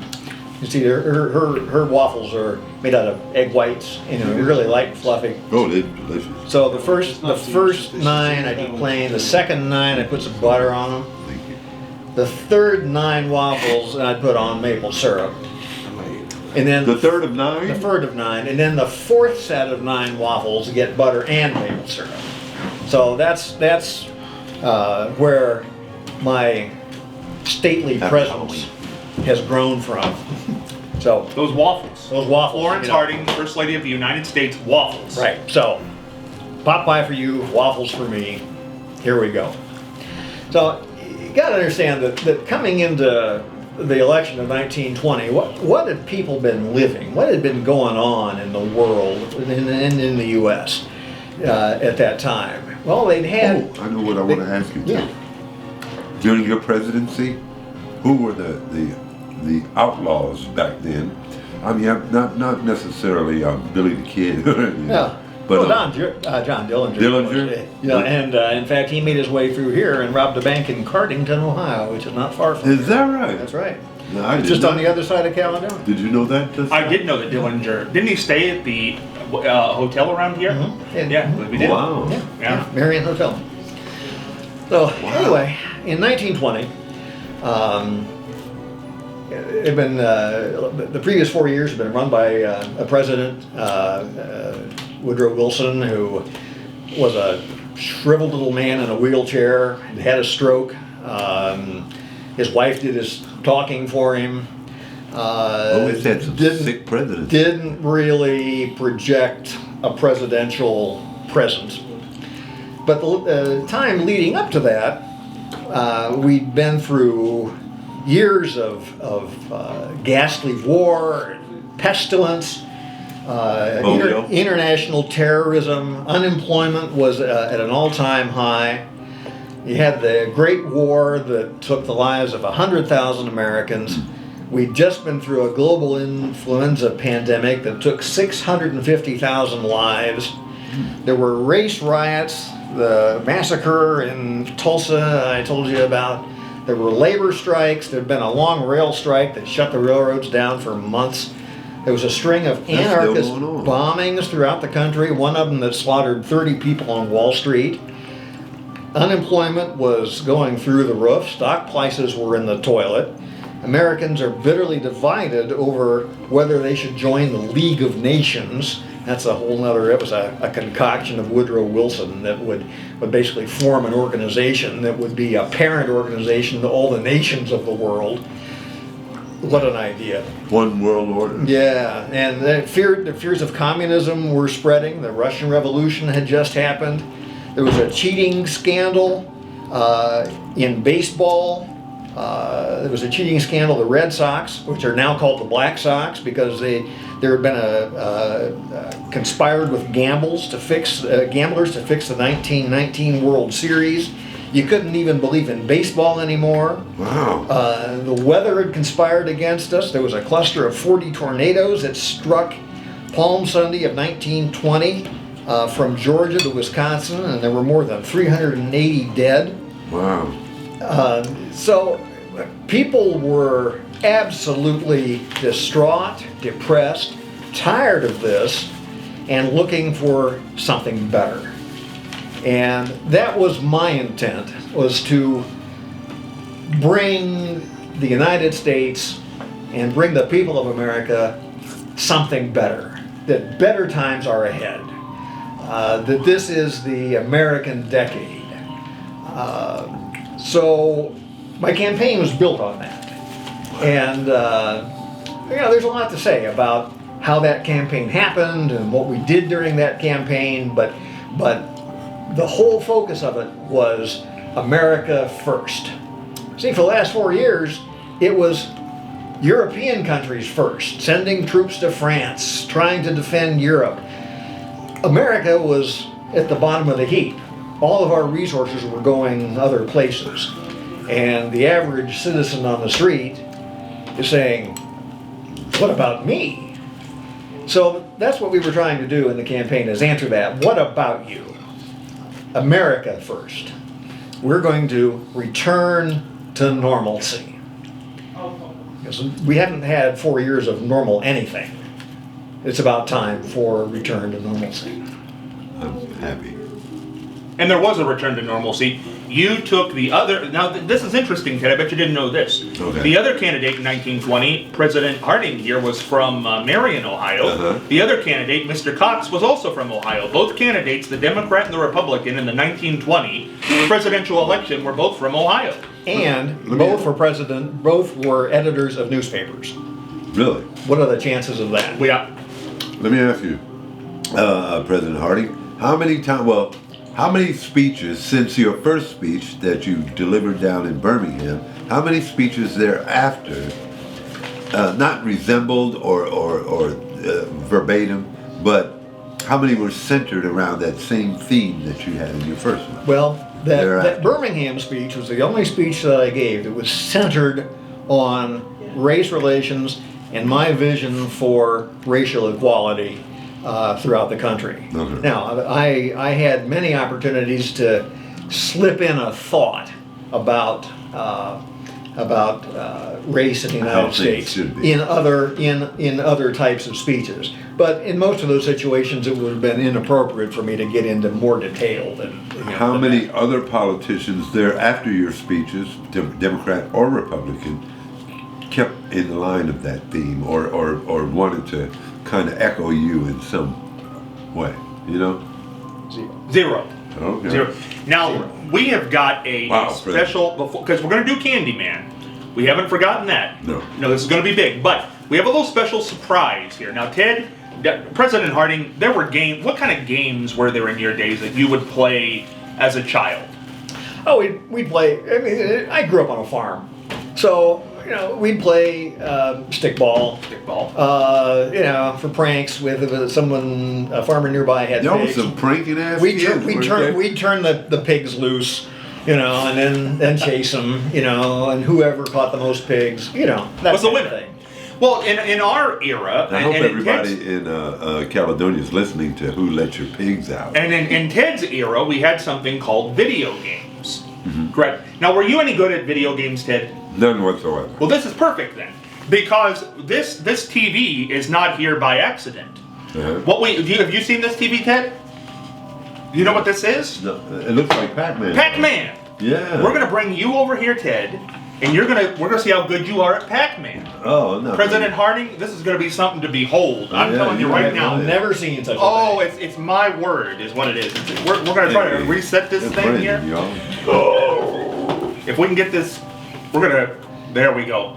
President Harding about put this in the You floor know, I earlier. have a thing that I bought at the Ohio State Fair. It has 50 games on it, and they're all old games. Like Parcheesi, Chinese checkers. Yeah, well, no. Donkey Not that Kong, old. Donkey Kong, Miss Pac-Man, no. Here we go.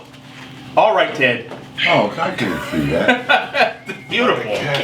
Look at this. It's clearing right up. You might want to check the connect. Here it is. Here it is. All right. Come on over, Ted.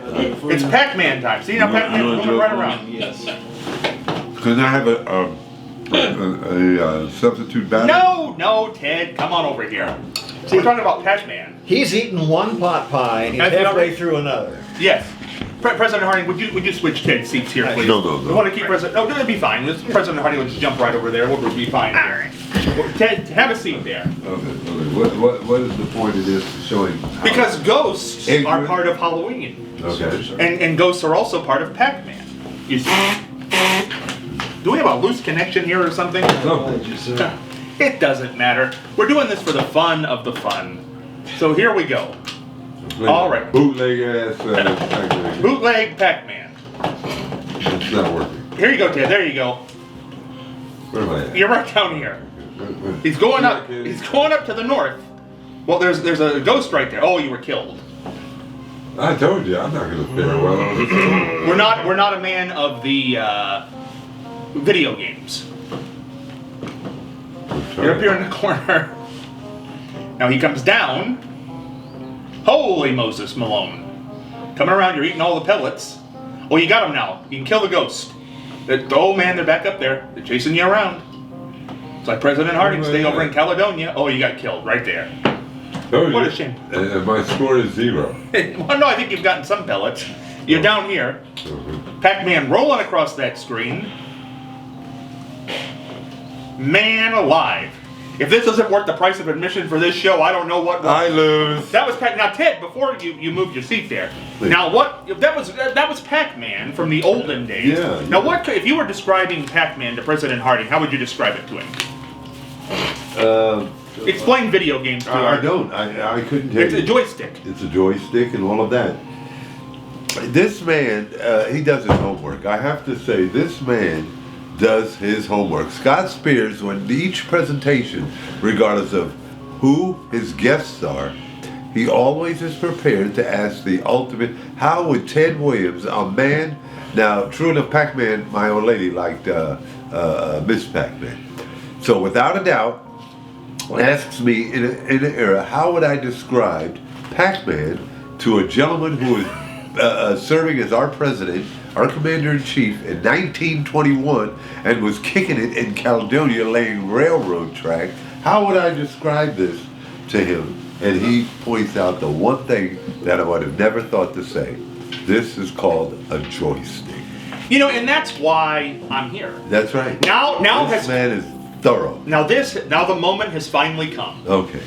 For many years, we have talked about Ted's possible Relationship relationship. to Sammy Davis. Is it what do we call it? Illegitimacy? Illegitimate son, right here, possibly of the Now, his legendary. lovely wife Altavis kind of acknowledged it. She's went on to her reward since as well. Yeah. Yeah. But now this could be This has never been done, and you understand Candyman. Now here's the connection to this: Halloween candy. Yeah. This is big. Now, do you have the lyrics there with you, Ted? Yes, I do. Now here we go. This Now. is Ted Williams. Now Sammy Davis. Now, I'm going to have to sing this pretty much not looking at the camera because I'm looking at You my can look cue at that. card. That's fine. Because this is Ted Williams singing Candyman. President Harding, are you excited? I am. I'm doing. Now don't waiting to hear it. don't rush it, Ted. President, are you excited? I am. Oh man, President, what was your campaign song, President Harding? Well, it was by Al Jolson, and it was Baby. it was like give us a man like Harding. Oh, Give us a man like Harding. He will be the man for you. He comes from Caledonia, and he is not a fake or true. brilliant! Now here we go. What did you have another one? Harding's the man for me. Harding, yeah. Was that what we just said? I nodded off during the show. I'm sorry. Harding's the man I for couldn't me. take it. Here we go. Ted Williams doing this was a #1 hit. #1 hit for Sammy Davis Jr. He sang this at every concert till the day he died. He had to. It was a must. It was. Ladies and gentlemen, from the Sands Hotel, please welcome Sammy Davis Jr. Here we go. Who can take a sunrise, sprinkle it with dew, cover it in chocolate and a miracle or two? The Candyman. Oh, the Candyman can. The Candyman can, cause he mixes it with love and makes the world taste good. Thank you, family. Who can take a rainbow, wrap it up high, soak it in some sun and make a strawberry lemon pie? The Candyman can. The Candyman can. The Candyman can, cause he mixes it with love and makes the world taste good. Sammy Davis used to do this during his shows too. You know, I smoked a lot of cigarettes. Got a hairball. Every time you see me, I was like, me and Jerry Lewis. All right. Lit up a mini. Here we go. Willy Wonka. Here you go. Willy Wonka makes everything. Oh, Willy Wonka makes everything he bakes satisfying and delicious. Talk about your childhood wishes. You can even eat the dishes. Whoa, who can take tomorrow? dip it in a drink. All of years of me smoking crack. Well, that's all. That's all. Finally that's happened. catching up. You with me. understand what's happened. The crack has caught up with Listen, Ted kids, right drugs, now. no. They'll do it to you. You won't be able to say Candyman all the way through. I give up. No, Ted, hit the last words. Don't give Take it home. What is it? Who can take tomorrow, dip it in a dream, separate the sorrow and collect it all in cream? The Candyman. Oh, the Candyman can. The Candyman can, cause he mixes it with love and makes the world taste good. Thank you, President. Well, that was just wonderful. President Yeah. Harding and Ted Williams doing Candyman. Along with Brandon, we got to keep You Brandon. cannot imagine what just happened here on this show. This is historic. Now, in our last, I'll tell you what. The man with the God-given gift with the President of the United States. It doesn't get any better. No, singing Candyman. Together. Oh my word! You Almost will a never duet. see that again. Yeah. You will never see that as long as you The live. President Harding is the man.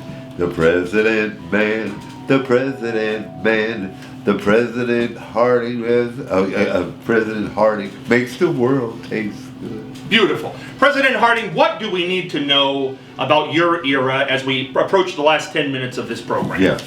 Please have your seat back, Mr. President. Please. Okay. Please. All right. Musical chairs again here Yeah. on the All set. right. Here we You know, it's Halloween, and that's what it's all about. Yes. Fun, excitement, candy, and in President Harding's case, tricking more than treats. That's it. And Ted will continue now to eat his pot pie. Yes, I'm almost finished. Right here on I the have set. to say thank you, Brandon, again, and thank you, Scotty, for the invitation, President Harding.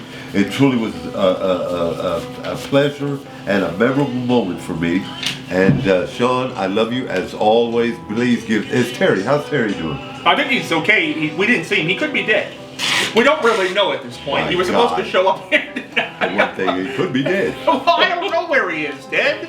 Next on City I don't want to follow him around. Confidential. He could have passed away. We hope he hasn't, but he could have. That's the only excuse Okay. we're putting. Yeah. Oh, That ain't me. Yes. No, that's no, it. That's Sammy Sammy. Davis. Do you see the resemblance of Sammy and I? It is. It's. And You can Candy. see it in your eyes. Oh my! I get. That's my nigga daddy. That's for sure. It's only in the eyes. Ay ay ay. That's- All right. To ride to and from his inauguration in an automobile. That never happened before. It was always horse and carriage. He rode in a black Packard Twin 6 convertible, which is a pretty sporty car for the time.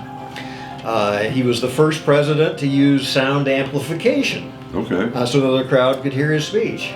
PA systems had just been invented, and for the inaugural speech, that was Television from the was not. Capitol. No, television didn't exist at that point. That's right, that's right. But the Bell Telephone Company their engineers had developed amplification systems with a microphone and a truck full of amplifiers with tubes in them and Yeah. speakers on the stage so that the crowd could hear the speech. I was the Wow. first Baptist president. I was the first journalist to become a president of the United States. Interestingly, I ran against another journalist, James Cox. I was the first sitting U.S. senator to be elected president. Now, since then, that's been the normal route to become a president, Oh, is fine, you thank you. were a senator first. But I was the first one to do that. I was the first president elected after women earned the right to vote, after the passage of the 19th Amendment. The That's 19th not in the Amendment, shot, is 19th Amendment had just passed, and the 1920 election was the first opportunity that women had to vote for a presidential election. Okay. Now, I like your- your button. Thank you. Yeah. Yeah, that's- vote is that Harding. original? Vote Harding. Wow. Okay. Now, for the inauguration, I did not want a spectacle. Most presidents, including Woodrow Wilson, demanded the best and the biggest and the showiest. I'm not a man that demanded that kind of hype. So, for me, there was no salute of naval guns. We're not going to have that. There's going to be no military procession. There's going to be no inaugural ball, which greatly disappointed Florence Harding. Mrs. Harding. She was counting on a big ball. In fact, she bought an absolutely beautiful dress just for the inaugural ball, and she never got to wear it. Oh. Now, Why? but that's Oh, because we didn't canceled the have ball. it. I canceled the ball. I didn't want a big party like that. Oh. That dress is on display at the Marion Historical Society, and That she never got to wear. Never got to wear. My word, I didn't Right. know that. Right, and I don't think she ever forgave Warren for that either. Among other things. Right. But I wanted a simple ceremony. I wanted one that would highlight the peaceful transfer of power that the office of the presidency carries with it. And that's not what an inaugural ball does. So I put a cabinet together that I thought could do the job. And we had, well, something else worth mentioning is there were a number of firsts in the campaign too. You know, because we were using, I was the first president to use modern advertising techniques Yeah. during the campaign. That hadn't been done before. We used newsreels and sound recordings that we'd send to the theaters. The guy who was my campaign manager was an advertising man that launched Wrigley Gum Wrigley into Spearmint a Gum. national Gum. phenomenon. In fact, he went around telling people, "I'm going to sell Warren Harding like a 5-cent pack of Wrigley's." Wow. This is what he did. Wow. There were billboards and posters everywhere. There was a speakers bureau of 5,000 people trained with scripts to go out and tell the Harding story. Telemarketers were making phone calls with a finely tuned script explaining what the Harding platform was about. Photos were taken at every opportunity, especially with Laddie Boy the dog. Laddie Boy was the first celebrity presidential dog. There were others that came Laddie later. Boy. Right. More than 8,000 photos were distributed to newspapers every week of Harding playing golf, of Harding with Laddie Boy, of Harding and Mrs. Harding, and just to get people familiar with who is this man, what does he look like. We even had here in Marion an exhibition baseball game with the Cubs. Chicago Cubs. Chicago Cubs came to Marion. Came to Marion, had, Is that right? had an exhibition game. There was a team here in town called the Kerrigan Taylors. This was 1920. I briefly pitched in the game myself. I'm not much of an athlete, but Outside I did. of the ceremonial first base. Right. No, I actually pitched in the game. And actually, the whole purpose of the game in the first place was to generate some moving pictures of me playing baseball and talking Yeah. baseball with the Cubs, and this were then sent to theaters around the country. The Harding campaign brought Broadway stars to Marion. These were big names like Al Jolson and Lillian Russell and Douglas Fairbanks Sr., Mary Pickford. Mary Pickford. These are the top of the top from Hollywood that came to Marion to make a pilgrimage to 380 Mount Vernon Avenue. See, Ted, you come from Columbus to visit us Yeah. here in Marion. Yes. But Mary Pickford used to come to Marion, Ohio. Yes. And Douglas Fairbanks used to come. John and Wayne. Not John Wayne, but the Columbus, Chicago Cubs. And now, can you imagine? And Al Jolson was right here. Let me ask you one thing. Aside from all what you just mentioned, some of the accolades and all the great moments, let me ask you: in your presidency in 1921, did you ever imagine that 2 decades later that there would be a World War II? No, that's why we called the war the Great War. It was the war to end all wars. There wouldn't be another. World War I. Right. Well, Yeah. but it wasn't one. There was no one. It was just the Great World War. The World War. Now, President Harding, you were running through things there, and this is very important to get in, especially with Ted here on the set. Being a radio man, one of the best known radio men in the radio business. Now, on election night, right here in Marion, Ohio, in November of 1920, you were over on Mount Vernon Avenue. Your house is still there. And what did you have going in first person on election night to have this going? First president. What was going in your house? Well, we had a radio. It was an Atwater Kent, and we were listening to KDKA, which was one of the handful of radio stations that was broadcasting in the country at that time. Superstation.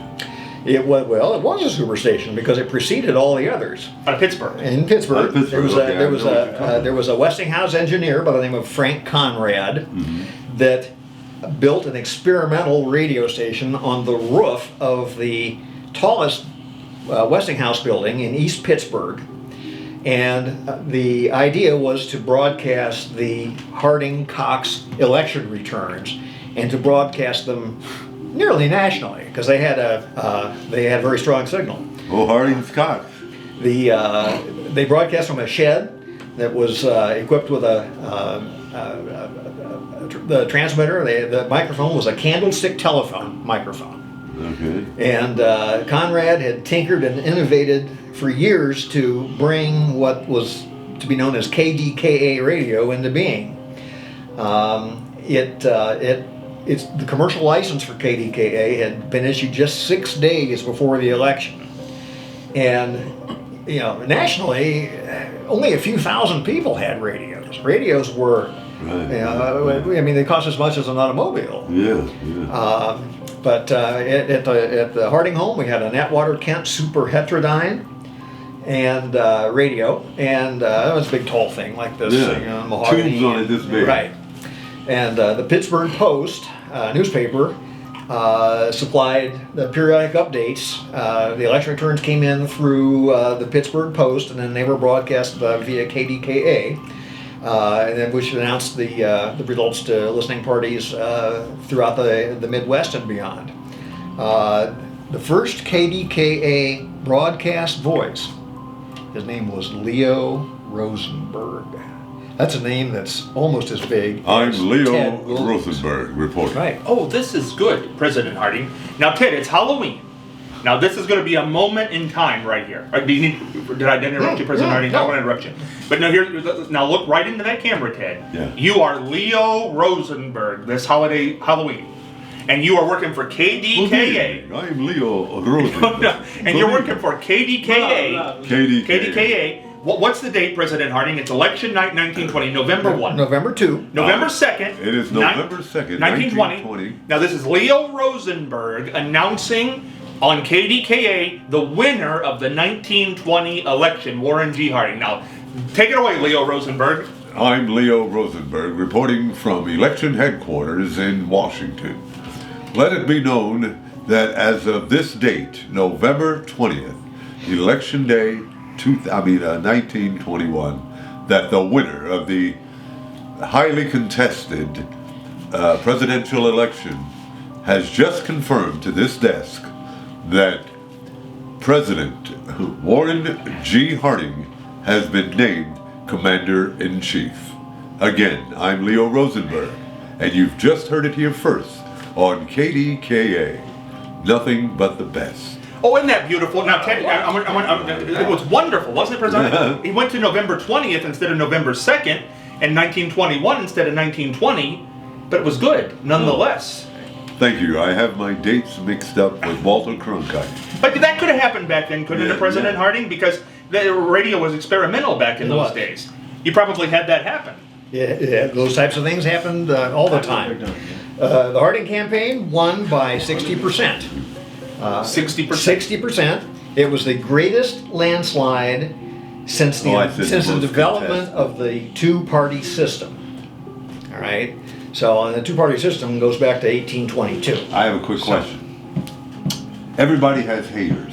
No matter how well you do, how much you do, there's haters. Jesus People who Christ don't like you. had haters. Angry people. Angry People who are unhappy with you. I have haters. People who have a bone to pick. People who have their shirt is too tight around their Who neck. in your day was one of your haters that Well- you could identify them as such? Well, there was a man who was a professor over at the College of Worcester who wrote a book on the genealogy of Warren G. Harding, and he asserted that my great-grandmother was black. Oh. Oh, Oh. Galileo, Galahero, whatever. Now, President Harding, you knew your grandmother, right? Right. Was she African American? No, there was no African American heritage in my family. My family came in from, Yeah. from But you wouldn't have Switzerland. cared. I mean, you gave speeches like Well, that. right, but that's Well, not the that- point. But yeah. but We're talking about his haters. But Yes. understand, you got to understand 1920 politics Oh, and my understand word. 1920 race relations. To say a white man had A black black heritage, man. you tell me what that would have meant. Yeah. Now let me. Now, where did he could get that from? Now hold on. We just have to do this because we're down. We're down about 5 minutes. About 5 minutes left. Okay, 5 minutes left on the tape here. We're not Are we using done tape after anymore. 5? Well, I'm going to make you stay for 15. Oh, just no, because no, you asked that. no. Well, you have to stay after class now. Oh, my no. God. Here, President Harding got angry at me last time I asked this question. A little hot under the collar. You know where I'm going. But listen, I have to ask it because Ted's here, just for the history of it all. And I hate to ask this question, but you know, Did you have a slave? no. Gee whiz. I was No. going to ask, did he have any slaves up here Boy, in Marion? you're no- plantation? You're no Leo Rosenberg. I'm Leo Rosenberg. Listen, Good here's night. the thing. In 1920, there were rumors. Now, you cannot say there were not rumors, President Harding, and that's the only reason I'm asking this.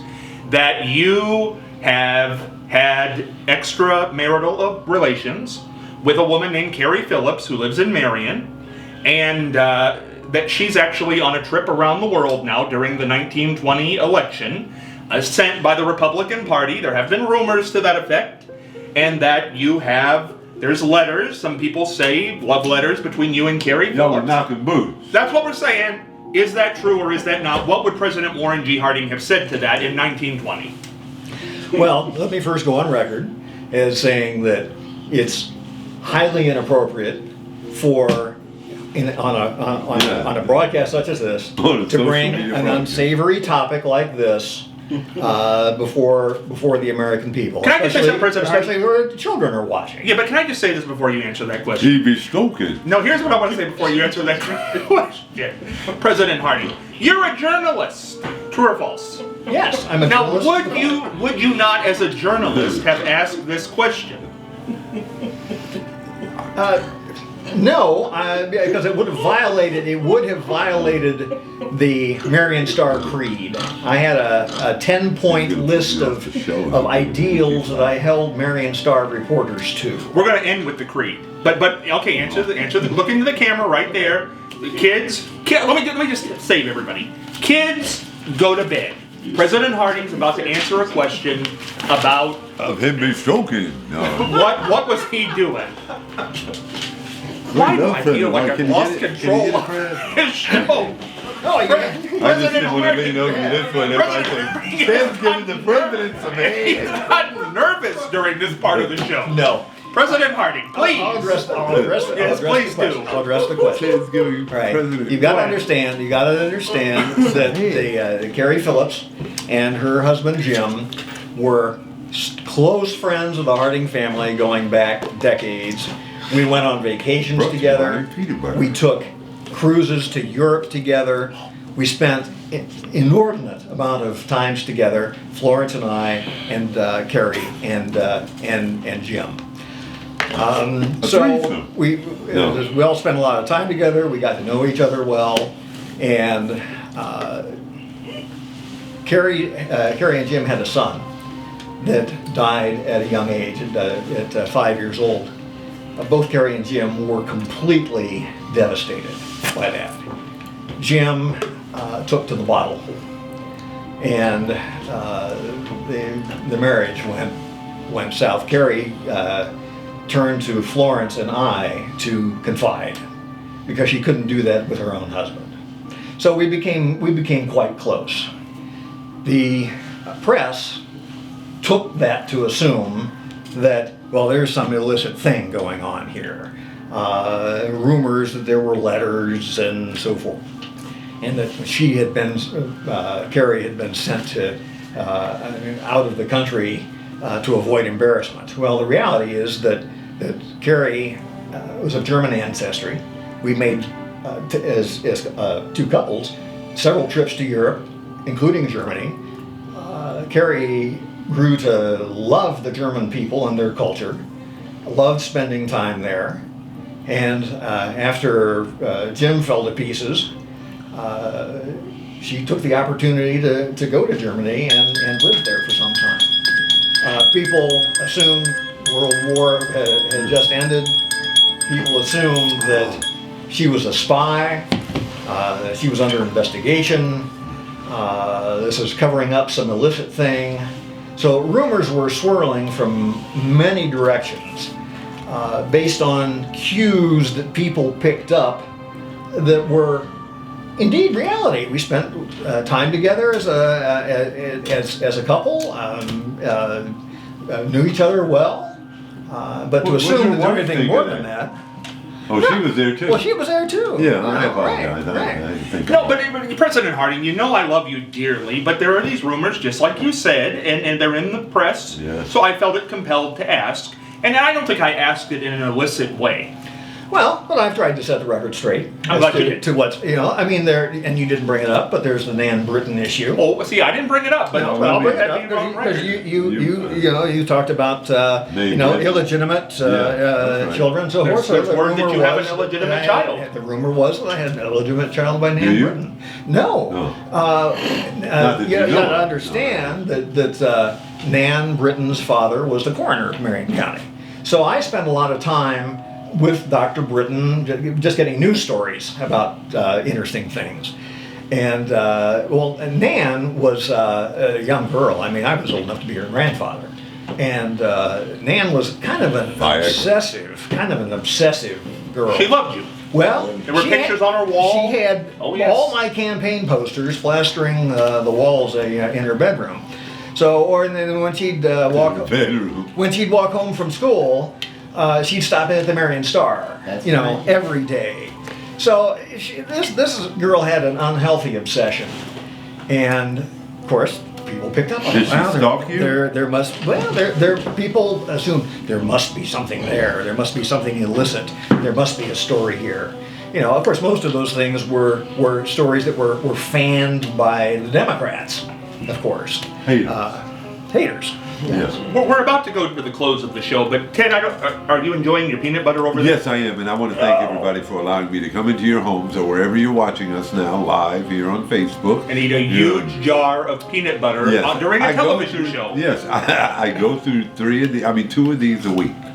2 big tubs like that, and they're great snacks. I'm going to be honest with you. Grab a spoon, take you this upstairs in the bedroom. Instead of going downstairs and fixing a complete sandwich and looking for something to drink and all of that, grab you a nice little spoonful and eat it. Thank you. See, There this you is go. the Did you only answer? man. Go ahead, This President is the Harding. only Lay it man out. who can put a half a jar of peanut butter in his mouth. It's stuck to the roof of his mouth, and he still sounds golden voiced. He certainly does. Anybody else the would guy go- Leo something. Anybody else would go, man. Are you getting a rub down over there, Ted? What in the world is going on? Hey. All we see is a hand in the shot. It's the weirdest thing you've ever seen. It is Halloween. Now, Ted, I want you to listen to this because this is the important end of the show. My God. Okay. What? Well, It's Halloween. yeah, that's Halloween. They were ready to pass out candy about that time, and the candy man. See, the peanut butter caught up with it He now. mixes it with love and makes the world taste good. I have this strong compulsion to just stick my tongue out with a big wad of Peanut butter. peanut butter on it. Okay, before now this is moment. Now we need complete silence for this now. Okay. Because President Harding's going to read the creed to the Marion Star. Now let's see if journalism holds up to this today. Ted, you're a journalist. Yes. I want you to hear this is the creed Oh, that the hung on the creed. wall, right? The, on the wall. the Marion Star. The Marion Star, which is still around today. Right. Okay. All right. So The this creed. hangs on the wall, and if you're a reporter for the Star, you're writing for the Star. These are the things you need to adhere to. Okay. Remember that there are 2 sides to every question. Get both of them. Be truthful. Get the facts. Mistakes are inevitable, but strive for your accuracy. I'd rather have one story exactly right than 100 half wrong. Be decent. Be fair. Be generous. Boost. Don't knock. Don't tear down. There's good in everybody. Bring out the good and never needlessly hurt the feelings of anybody. In reporting a political gathering, give the facts. Tell the story the way it is, not the way you'd like to have it. Treat all parties alike. If there's any politics to be played, we'll play it in our editorial columns, separate from the news. Okay. Treat all religious matter reverently. If it can possibly be avoided, never bring embarrassment to an innocent man, woman, or child by telling the misdeeds or misfortune of a relative.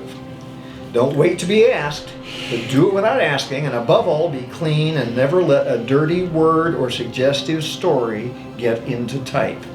Finally, I want this paper to be conducted so we can go into any home without destroying the innocence of a child. Isn't that something? Now, does journalism hold up to that 100 years And no later? Ted? humping the readers. Does that hold up today, Ted? 100 years No, later? no, none whatsoever.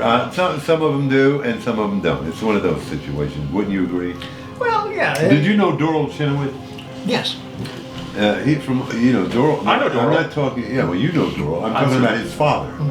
His father was what? A columnist. Yes. For food. He was a food critic. They said his dad was murdered. On the food. So I'm thinking, he'd go by, and when you said objectively tell the story or whatever, don't criticize booths and all that.